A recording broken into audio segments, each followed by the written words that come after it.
Hey, what's going on, everybody? This is your boy Cliff, episode 6 of the SANE Show, the show about nothing and everything. Got a special guest and another good friend of mine, founder of Empire Fashion Firm, specializing in fashion production, Kamaria.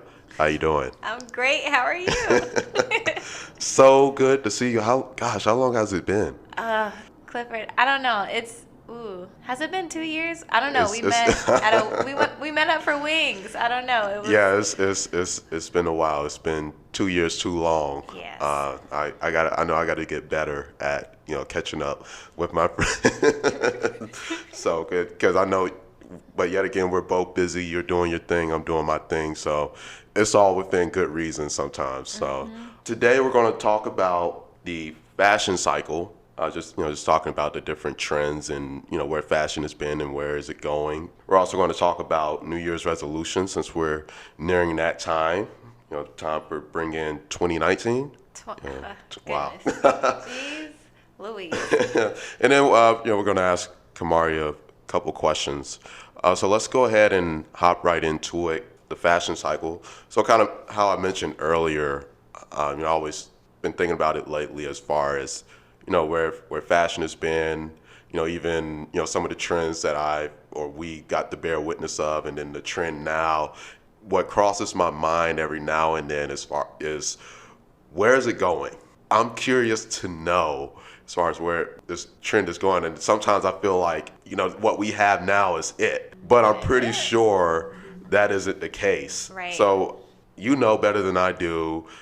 Do you even have an idea as to where the trend may be moving towards?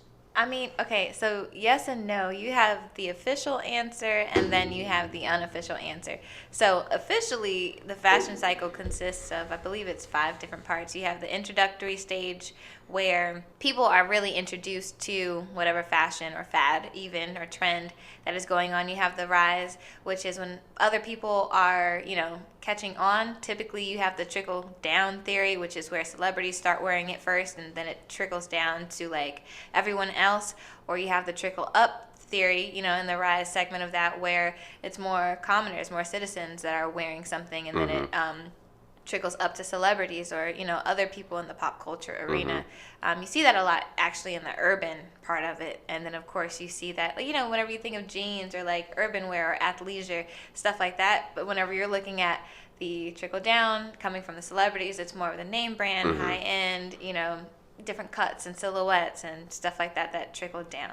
And then, of course, you have climax, where everybody, no matter who it is, your mom, your grandma, like auntie, cousin, all of them wearing it, everywhere in all arenas. That's the climax of it. And then you have the decline, where it's kind of going out of style, especially if it's a fad. It kind of, it goes very fast. If it's a trend, you'll see it ride that wave a little bit longer, but definitely on the decline, where it's not so cool anymore. You're seeing it at a really cheaper price, I guess you could say, or more value costs, or in stores that are more value stores. And then, of course, you have just the dead zone, where it's just non-existent. So let me ask you this question. What's going out? Oh, everything is because what they don't tell you really about that fashion cycle, and I guess this answers your second question, is everything is retro style, meaning that there's nothing new under the sun. Okay. Everything always comes back around in one way, shape, or form. So what was going out from last season, will be back in a decade or 5 years even, or even little small things such as embellishments or silhouettes or, the cuts of clothes, different fabrics, colors even. I feel like that with the 90s style. Yes. Like it, and it's not something, at least I feel it's not something that is making a slight comeback. It's like, nah, it's coming back strong. Yes. In full force, to the point where, because I'm not going to say I've caught on to it yet, but at the same time, I'm like, I need to find where I can get some of these clothes, and at the same time wishing that I could have the the clothes that I had then Man. in the size that I wear now, because I Yes. know some of those clothes that I had back in the 90s, I'll be rocking them Because today. that is vintage, right? That Yeah. is vintage, and it means so much more. So Right. it's, and you see that in a lot of different things. Mm-hmm. Whenever and it's funny because, and I mean, to get a little nerdy, I guess you can say, it's funny because a lot of times the fashion cycle goes hand in hand with whatever's going on Mm-hmm. in the economy, whether it's political, whether it's psychological. I think with the 90s trend coming back, it's because all of us 90s babies are now into this whole like adulting phase. Yeah. And we don't know what to do. So like psychologically, we're kind of retreating, like, oh, remember the good old days, and we're showing that through our fashion. I can understand that. I can get with that too. It's I a can cry get for with that. help. I'll admit it. So, do you think there is a neutral zone? Yeah, you have your neutrals. I mean, you see that more so in colors. Well, no. As far as like styles, like maybe for a certain style of jeans that may not go anywhere, but it's not something that's crazy popular, but it's not anything that is going out. It's just You'll see that. If you want to use the example of jeans, like we're in 2018 and we're still wearing skinny jeans. Like I think that that's pretty neutral. That really came about. What was that? You remember high school? What was that? 07, 08, gosh. 09 maybe. Don't I'm a even- jerk. The jerk era, they kind of got tighter, but we were wearing skinny jeans, before that too. But it's something that has been neutral over the span of time. So that fashion cycle is it's taking a longer time. Now something will happen somewhere, whether it's trickle down or trickle up, where the bell bottoms are going to come back, even if it's just for a season. We actually saw that last fall season. We saw a lot, at least in women's wear, Right. a lot of 70s attire, fringes, the different colors that you would see, bell bottoms, the different kind of skirts, corduroys, textures, fabrics, Yeah. like all 70s. And I was just like, ooh, that's so cute. But 5 years ago, I'd have been like, oh, mom, put that down. Right. So it's all retro style. Everything comes back. It almost feels like, because when you talk about everything being retro style and everything coming back, it almost feels like as if we're reaching a point where it all is becoming acceptable, where people may not be judged as much. Okay, maybe if you still rocking the baggy jeans and the baggy or the tall tees. The jabos. Yeah, maybe with that, but with a lot of other things, it seems as if like it's all it's all coming back. Everybody has their own unique style, and everybody has their own little twist to it, and it's all cool. It's all cool. I hope that the tall tees and jabos and Yeah, they can keep that. I hope that doesn't come back. But again, that goes a lot into the economy. If you look at the prison rates among the black, who was really wearing those styles? It was more so the black community. And if you look at the spike in prison rates and crime rates and stuff like that, Yeah. it was mostly black people getting in or out. And that's, we all know where that style originated from. Yeah. So, of True, course, it's going to true. spread out into the fashion Yeah. industry as an urban trickle up, thing. Being in the fashion industry, how much influence do you think we as black people have on trends? Serious question. I think that it takes more energy to flow up than down, first and foremost. So, with that being said, the fact that we are able to be down and make something rise up, I think that gives us the number one spot right then and there. It doesn't get more simpler than that. So does that cover everybody in the black community as far as like celebrities? Because say Rihanna might do something and everybody say, oh, I'm on that. Or Well- Beyonce might do something like, yeah, I'm on. Or J. Cole, like everybody's on it. If you're looking at it from a cultural perspective, yes. If Okay. you're looking at it from a class perspective, no. Because Okay. obviously Beyonce and Jay-Z, they're in a different bracket. I Right, was, taking right. notes from 444, I got my I'm just trying to get, Bay and J money, but it's cool. Well, that was fun. That was fun. So let's go ahead and get to our trending topic since we're talking about fashion and what's in, what's out. This one's actually kind of crazy. It's crazy how some of the stuff comes about. But the trending topic of the day brought to you by What's Trending. Follow them on Twitter pull all of my trending topics from them. It's always something interesting. I say it every time. They never let me down thus far. Trending topic, new beauty trend, coloring teeth. And this will give you guys a visual. Imagine like how you see someone with a grill and their top row or entire bottom row is either like silver or gold. Well, imagine with teeth, their top row or bottom or whatever is all one color: purple, pink, green, blue, red, yellow, orange. These are not grills; these are their actual teeth being painted that color. Wow. Which I think is crazy, and I hope to not ever see this anywhere, especially like someone with yellow teeth. Yeah, that's a little, that's very interesting. I wouldn't call that a trend. I would call that a fad, because I would hope that wouldn't last as long as, typical average trends last. And you really see it more in like within a niche market, I'm sure, right? Ooh, this could be the introduction stage. I don't know. See? It may be a niche market, like a lot of other trends I saw as well that I didn't want to pull because they seemed a little too niche, but this one probably so. But still, painted teeth? Yeah. I feel like whoever is doing this is trying to make some kind of statement. Yeah. Why? I don't know. Okay, so. What color would you pick? No, I was going to get to that. I said I probably would do it. I'll do glow in the dark though. Well, okay. I can dig it. Cut the lights off. It's gleaming in these streets, like be on a whole nother level. Glowing, yes. Living I don't your best see life. you. Oh, you see me now? Yeah. Jeez. So, yeah, though that's what I would do. But that's our trending topic. Let's go ahead and hop into the next topic. New Year's resolution. I mean, we're getting ready to enter the new year, 2019. Gosh, 2018 went by so fast. Let me ask you you don't have to get too into detail about it because I know everybody has their plans, but I mean, overall, what do you want out of 2019? Oh, I'm coming for it all. Like, I want everything.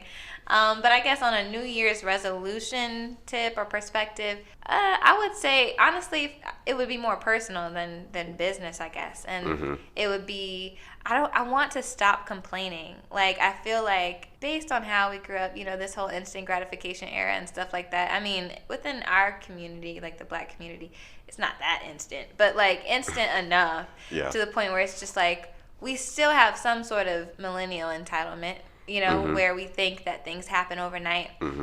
But the biggest thing is it's all a process. Oprah wasn't built in a day, Beyonce wasn't built in a day, right. And we tend to have these expectations or this, I guess, sense of entitlement of, well, this has to happen now. So I always find myself in a place where I'm like complaining, oh, this isn't happening fast enough, or X, Y, and Z. So moving forward for 2019, I just want to stop out all the, stop all the complaints. Just go full into it is what it is. This is the process. Let's be grateful for this silver lining. Let's hustle. Let's grind. These are the years, man. Building my backbone. I got a little bass in my voice now. You remember? I used to talk real high pitched, like real sweet, and quiet. No more. Now you gotta let them know. Look, the gloves can come off now. Okay. Yeah. I totally understand that one.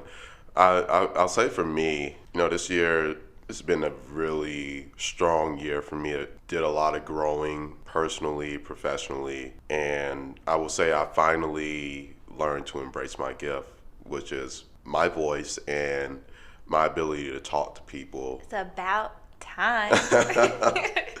Hence the reason, I have this podcast. So I think for me, 2019 is just going to be all about being consistent and being able to continue to grow on the things that I've learned from this year and also put into practice. That's where my mind is. And of course, planning and even writing things down, and already got plans for January 2019, lined up things for January 2019. So it's like having that, it's like, okay, cool. 2019 hasn't even started. Right. We're already off to a solid start. So And that's all about organization. yeah, that's pretty much where it is for me. And when I think about it, I think sometimes or a lot of times really, when people talk about a New Year's resolution, I don't know why a lot of times we go into it and we say we're going to do this.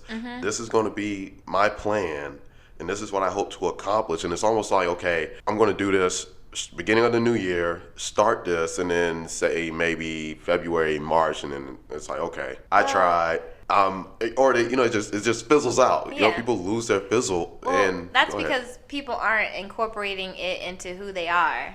There's nothing tied to it other than a want, like, I want to lose weight. But, like, do you just want to lose weight, or do you want to make who you are a better, healthier version of you? If you look at it as, I'm going to take this year to make this my best, make these things the best version of me, then that's whenever you go into it more with a purpose and with an intention.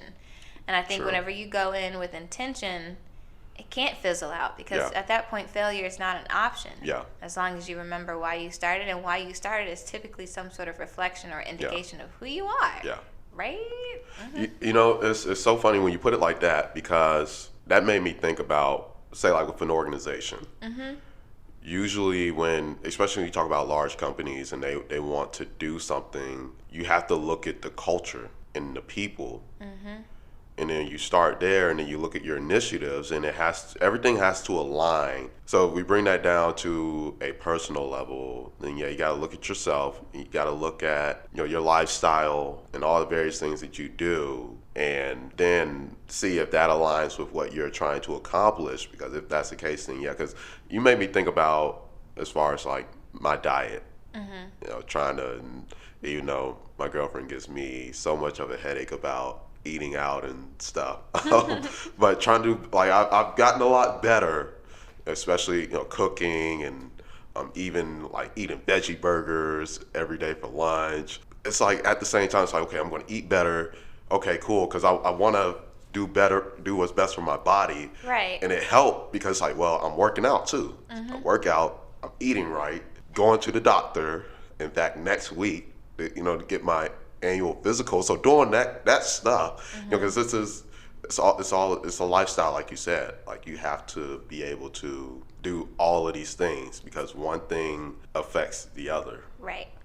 And it all is, it comes back into knowing who you are. And a lot of times people say who I want to be, and it's not who you want to be. It's either you are that or you are not. Right. Yeah. So gotta claim it. You have to claim it. And it's just like, once you know who you are, then there is no one. You're already that person. It is as simple as deciding, this is who I am, and now living out the lifestyle of who you are. So we claim it 2019 then.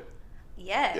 All day, every day. Hey, I just wanted to reaffirm. Yes. So yeah, that was that. I want to, we're talking about goals and everything, and I know why I probably haven't seen you so long, because you're in Miami now. I just Miami. Yes. What's the nickname for Miami? I want to say the city that never sleeps for some reason, but I'm thinking about New York. That's New York, and that could be Vegas too.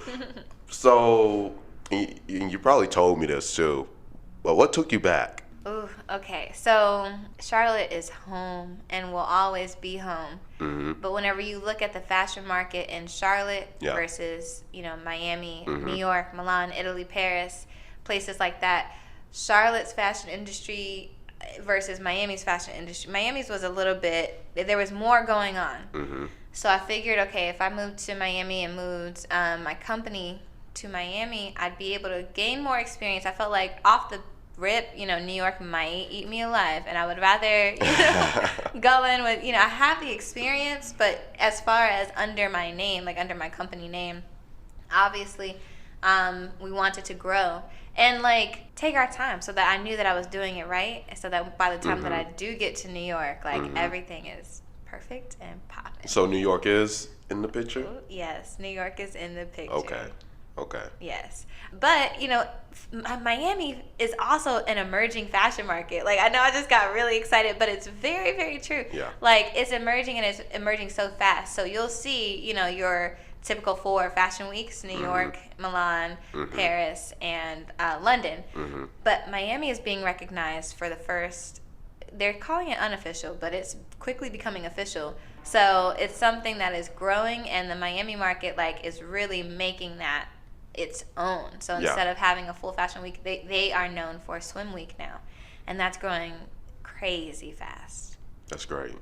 Wow. I never knew, and never would have guessed it either. So how has going back to Miami, and again, understanding, like you said, there's been opportunities that are there and that are opened up for you, how has that affected your career as a professional in the fashion industry and your company? It's only grown it, which is really, really good, because obviously that was the goal. I wanted to move to Miami and, within a year's time, make sure that I saw some sort of growth. So I have an event that's coming up with fashion designer Denzel Paris on December 6th. It just so happens to be on the first day of Art Basel. We're not affiliated with Art Basel. It's on the first day, so we have a lot, given that there are so many people coming in for the Art Basel activities and, showings and convention, there'll be a lot of people there for the fashion industry, and they will be looking for something to do. So why not have an industry mixer? And we're expecting over 150,000 people coming into Miami just for the week of Art Basel, which is very exciting. So why not get all the fashion industry people coming in from all over the world at a networking mixer?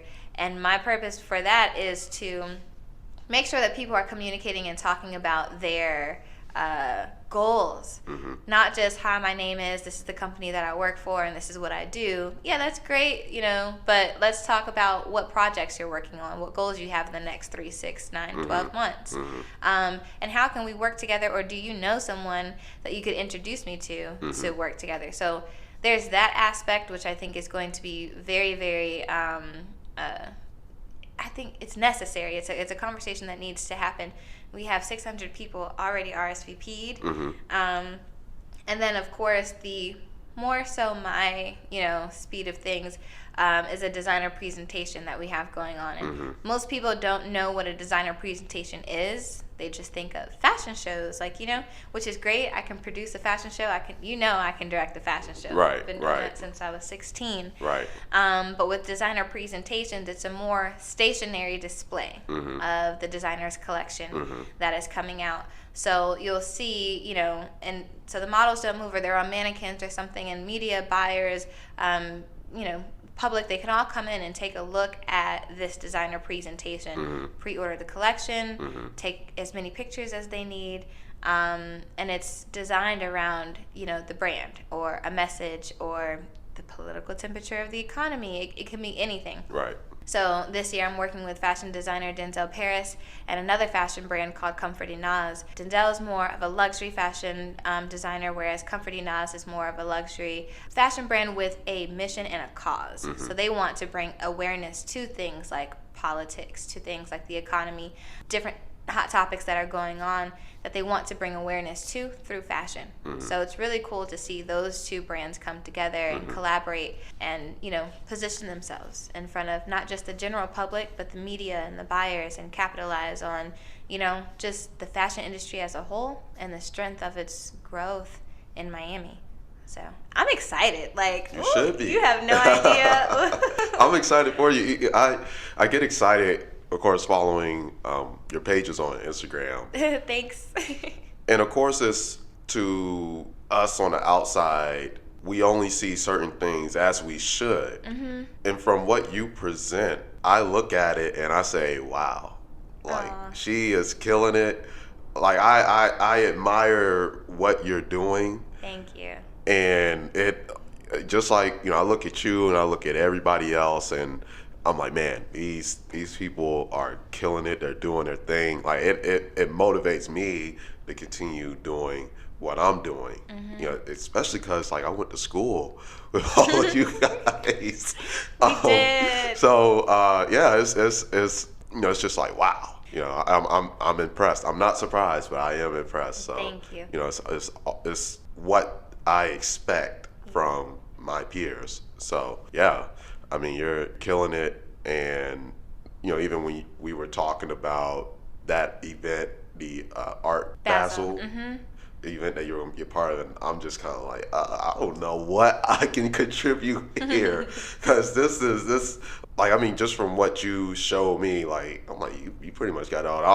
I actually was helping somebody with something else, and I went back to what you showed me, and as almost like a point of reference, because I know I've kind of been out of the game a little bit when it comes to sponsorships, and I went and looked back at what you sent me as a point of reference, and trying to just help get my mind together, and I know I cranked out something really good. So like, I'm here for like it. thanks for the inspiration, because I needed it, because I was No like, oh man, problem. you want me to write up something, and I haven't done this in God knows how long, because I got out of it because it's just a lot of work, and it was just something I didn't want to. Ooh, it is a lot of work. It really is. It takes up a lot of time too. But whenever you can package something, sponsorship is really just one big sales pitch. But you have to package it right and deliver it right. So yeah, I take that very seriously. And that's what made me really, because, and not to get too off topic, but people sleep on sales. Yes, they do. Those skills are invaluable. Like, what you can do with that. Like, because from my sales experience, I've learned so much, especially about some of the deals that I didn't win. And now I know why.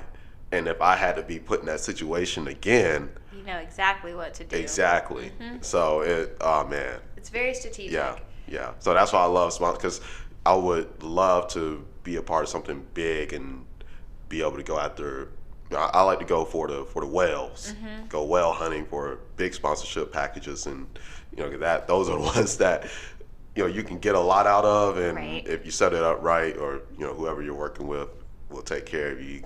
You can make good money off of those too. So you kind of touched on this in the previous question, but as far as like New York, yes.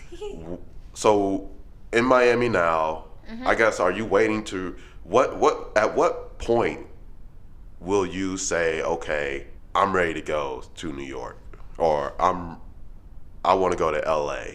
I've already said that I'm ready to go to New York. Oh, I'm sorry. No, I mean, not on the podcast. I mean, just in general. Yeah. Like, I made my mind up on that months ago. So then, when are you gonna pull the trigger on January. Yep, because the event Now, is did you in say that too December. and I missed it? No. Okay. I mean, but I've been working on this for a while. So, and there's a lot of things, a lot of, variables, obviously, that go into that. Yeah. I have to, obviously, Empire isn't in New York, so I have to be able to make sure that I can secure a position that can support cost of living. New York is very, very expensive. Some people don't agree with it. I've had some family members kind of question. Oh, they never do. Yeah, why I would want to do that. And it's just like, not that I'm abandoning Miami, because I'm not. I have a full marketing plan already in action of how I can still service Miami market, market to the Miami market, and like still do shows and productions there. But at the same time, be living in New York and learning more, just so much more. And it's just like, I personally think that with New York, they have everything to offer, because you're able to learn so much more and faster. So it's like, the more that I can learn, then the more I can pour back into Empire. And then still servicing Miami area, but once I learn all that I can learn, which I'm giving it like a 2-year kind of thing, pouring that back into Empire, and we're taking over. Watch. Great. I'm excited for you. And you got to let me know when you go up there too, because I got a lot of people in New York, and I try to get up there to see everybody. It's always something being in New York. It always is. It's a great place to be. The energy, the possibilities, the opportunities. Like New York is just an all around great place. I like to call it the Disney World of cities. It really is. Because it really never sleeps. Like, it doesn't. And when you leave a place like New York, you're not going to find that feeling anywhere else. And not to say it's the only unique city. A city like New York, you're not going to find that anywhere else. And it leaves an impression on you. It does. So, It does.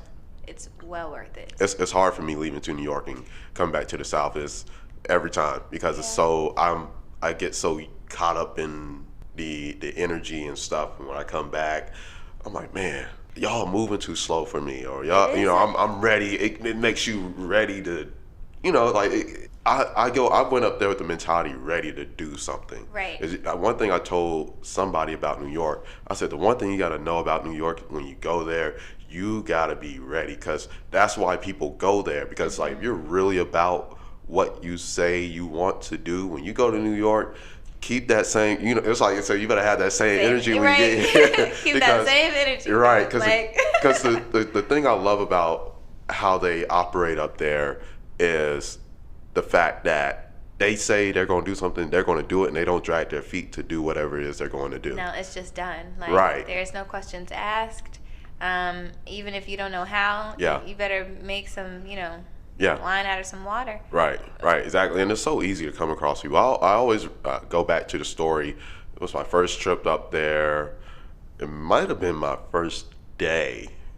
And I was waiting on my friend, hanging out in Starbucks. And I remember I heard this guy on the phone. He was talking about a script, and he threw out a number. It was like a large number, because I believe he was referring to the budget. And I'm sitting here like, dude, I'm in Manhattan too, but I'm just like, all right, clearly this guy is up. He's part of some big production, Broadway, television, something. Like he talking those kind of figures and all the other kind of stuff. And it just made me, it hit home for me at that point, because you hear those stories about how it's easy to, meet people or come across people in that city. And in that moment, I'm just like, wow. Yeah. I mean, if I were an aspiring actor or somebody in that field, I would have tapped that guy on the shoulder. Hey, my name is Cliff. What do you do? Yeah, because you never know who you're going to meet. That's why the focal of the fashion industry mixer in Miami is let's talk about what projects you're working on. Right. What goals you have. Over the course of the next year or so, and who do you know? Because you don't know who you're talking to, and you don't know who they know. Exactly. You guys don't know who I know. So, everybody can give and take. It's all about, reciprocating, keeping that same energy. Right. So, speaking of Fashion Week. Yes. I don't even know why I wanted to ask you about this, to be honest. I guess I'm pretty sure that's something you, first, have you ever been involved in Fashion Week? Yes. You have? Yes. To what level? So it wasn't in New York. It was actually in Milan, in Italy. It was for Men's Fashion Week. It was over the summer. So I was able to just be back there witnessing all, everything. And I was able to interview some of the designers and all that stuff. So that was really cool. And then some of the little shows that were like going on the side as well, or different launch parties by big names, like, and doing PR or doing a marketing plan for a certain designer. All of that centered around Men's Fashion Week. So I got two questions. The first question is, what would you like to see yourself doing with Fashion Week? Like, if you're involved with Fashion Week and you're doing exactly what you want to do, what would that be? That would be Empire Fashion Firm. We would be producing the biggest, not even the biggest, but the designers. I mean, yes, I would love to produce, the Dior, Chanel, Prada, like all of those, like all of the houses, of course, but more spectacular shows, for the big four, not just New York, but Italy, London, Paris, like all of them. I would want to be there and be, a fashion producer for some of the big brands and shows. And even if it's an emerging designer, I would not be, opposed to producing a show for them as well, because I feel like they have to get in too. A lot of times, fashion is art, first of all. So, and art is an expression of who you are or what message you want to put into the world. So whenever a fashion designer, especially emerging, comes out with a new collection or new line, they're giving the world their art, or they're sharing their message. It's their contribution to the forward movement of the world, really. And if I can help, in a way of, from a perspective of production, by creating some sort of fashion event, whether it's a designer presentation, a fashion show, anything like that, where it transports your buyers, your media, your journalists, your photographers into an area that can be captured, you know, like just everything. It's not just about a runway and models walking up and down. It's about really connecting with your audience and making sure that they understand your mission through your clothes. That's how you increase sales, in my opinion at least. It's all about engagement, right? It's about engagement. And not even like technology. I think that that's a common misconception. Yeah. Oh, yeah, definitely. And you know, when we talk about sponsorships and things of that nature, you know, brand activation and engagement is key. And I probably already talked about this, but Reese's this past Halloween had like a sponsor. I don't know if it was really a sponsor campaign or sponsorship campaign, but it was a marketing campaign where they set up a vending machine, and it's like, give us your candy that you don't want. Aww. And I'm guessing they had some kind of mechanism. You put your candy in, I guess it weighs a certain amount and then takes your candy, gives you a Reese cup. That is awesome.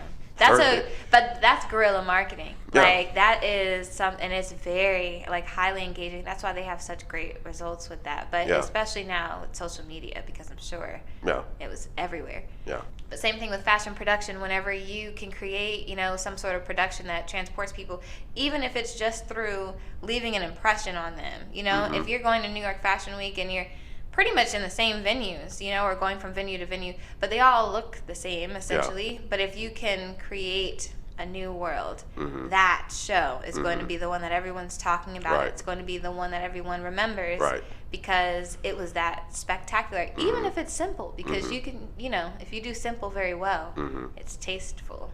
True. And timeless. True. Like you don't, as I like to tell people when people tell me as well, you don't always have to reinvent the wheel. Right, you don't. It can be something so simple. So in terms of Empire Fashion, how close are you to where you want to be? Oh, we have so far to go. Because it's not, you know, it's not just about, I guess you can say, you know, doing a show in New York or even just in the Big Four.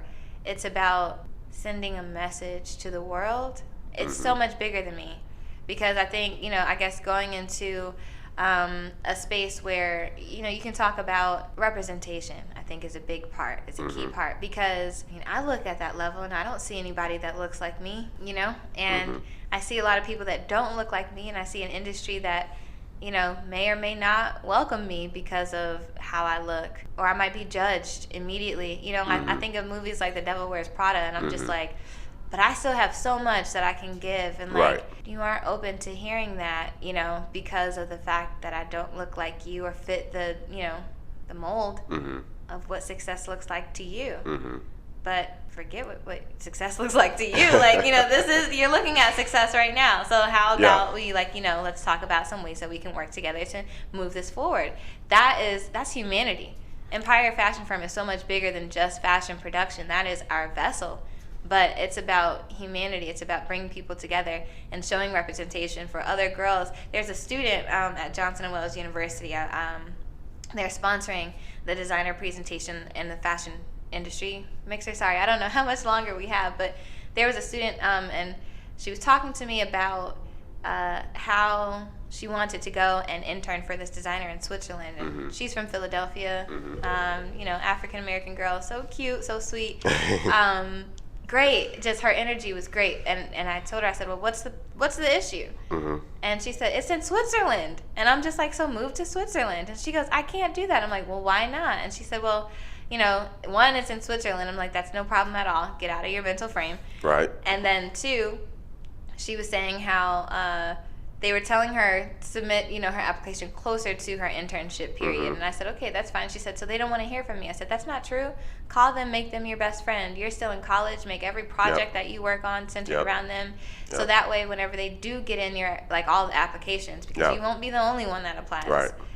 They know your name. Yep. So they're going to take a better look at you. Just make sure you bring your A game. Right. And I said, now, what is it about this designer that you want to intern for, because she's studying fashion merchandising and retail marketing, and she said his fashion shows are just really, really cool. Like, they really speak to the millennials, and they're very loud and energetic, and she said, I really like it. And I said, so is it the designer that you want to intern with, or is it the fashion production that you want to do?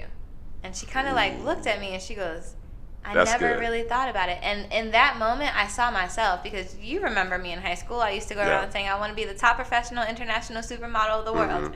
Yeah. And that wasn't really what I wanted to do. It wasn't, the only avenue that I saw was a model or a designer. Yeah. And I was studying, fashion was my major then. So I was learning how to It's sew. funny you say that, though, because, you actually reminded me of this anime series I'm watching, My Hero Academia, and it's like this kid, he wanted to be, I don't know, have you watched the show? I've heard of it. Okay, so this kid wants to be a superhero, and he goes to like the top high school in the country, Right. for superheroes, and he wants to be like this hero that he grew up admiring his whole life, and someone told him, it's like, I get it, you want to be great like him, Right. but do, like, that same question, like, do you want to be like him, or do you want to be a great superhero in general? Because it's like, trying to be like this guy, you're putting shackles on yourself. Right. Man. But it all comes in learning who you are, Yeah. because I think you may not remember, but I hate to say idol, but the person that I really looked up to was Tyra Banks. Yeah. When Will Smith came to Northwest and like all that, I just remember like at the end he was just like, okay, I'm taking questions, and everybody's asking like, 7 pounds this, and what about that, and your kids, and I just remember like he was like, okay, one more question. I stood on top of the chair and like put my hand up. Chris Sloan was next to me and like stood on top of the chair and put 2 hands up, and I'm just like, yo, what are you doing? Right. And he picks Chris Sloan, and I'm just like, wait, what? And then Chris is just like, when are you coming out with another mixtape? I was so pissed. I was just like, what? That was your question? It's like wasting a wish on a genie. And it's just like, Dr. Bo came out on stage and he's just like, we're, dismissing the classes one by one. If you leave before your class is dismissed, you will be written up immediately and you'll be suspended. And I never did anything. I was a goody two-shoes. But I risked it all. I went down the back stairs, out the techie room, trying to, and as as I opened the door, the SUVs were pulling off, and I'm just like, dang it. And I got back to Mr. Joyce's class, and he was just like, really? And he was just like, why would you heard Dr. Bo say you'd be suspended, like, why? Yeah. And I said, I had a question. And he was just like, tell us all, Kamaria, what was your question? And I was just like, I wanted to know if Will Smith could introduce me to Tyra Banks. Like, and it's just like, she was the person. But what I realized was it wasn't modeling that I was interested in. I loved the chaos of just being at the shows. So it was just, and then seeing everything come together, it was weird because it was just like, I loved the directing of it. I loved watching everything. Yeah. Lights, sound, music, cameras, everybody, the models, and how it's so chaotic backstage. But from the front, you would never know. And I love that. And I'm very analytical. I don't really like going to other shows because I be judging. Ooh, I can understand, because it's very similar with concerts, and I don't like going to concerts. Right. But I love being a part of the show. I mean, I love going to other shows, but it's just like I really try not. I try to take myself out of a producer's mindset and into. Trust me, I know exactly. guest. I know exactly how you feel. Man, that was great. That was great. It's always great talking to you. The energy, the good vibes. Like and that's why I love having people on. Like just for those reasons, and it's just always great, and it helps keep me motivated. Helps keep me going. I appreciate you stopping by here. I'm glad I reached out to you too. Like, when I you did. caught me at the perfect time. I was like, great, I'll be in Charlotte tomorrow. Okay. Yeah, I just had somebody else on too, and they were here from Indiana. I'm like, hey, I gotta let's record real quick. So yes, it's always great to be able to catch up with good friends and sit down and have them on the SANE Show. Go ahead and want these people to not only follow me, but want to share the love. let them know where they can find you and stuff like that. Well, I mean, you can find us on social media. So Empire Fashion Firm is our Instagram and Facebook handle, and then Twitter is Empire F2. Now, y'all don't judge me because I'm not I really need to step up my social media game, but just working on all these events and stuff, it's a lot to handle. But I'm working on it, so follow, but don't judge. Hey, it's a good busy. So it is. It's a good busy, and it's just like, ooh, I need to hire. Because if you always on the gram, then Right. they probably gonna be questioning like, is she really? Because Exactly. she on the gram more than she might be working. So, right? No, so trust it's me, just better guys. to have I'm it the quiet, other way but I'm around. working more than I'm on the gram. I promise. I need to get somebody to take over my social media management. Yeah.